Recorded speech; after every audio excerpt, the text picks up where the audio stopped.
In today's video, I'm going to teach you how to change time zone on Google Trends. If you've ever looked at Google Trends and wondered why the times on the charts don't match your local clock, this is for you.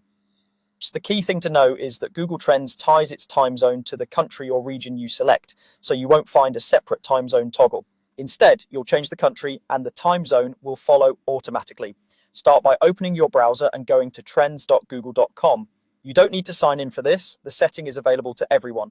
Once the page loads, look to the top right of the screen.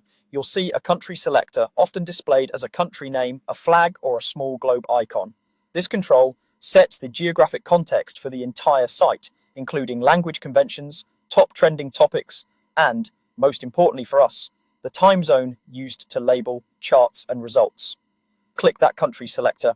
A menu will open with a list of regions you can choose from.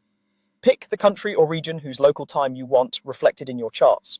For example, if you're analyzing search interest for a campaign running in a specific market, choose that market so the timestamps match the audience's local time. There isn't a separate time zone drop-down inside Google Trends, so selecting the region is the official way to align the time zone.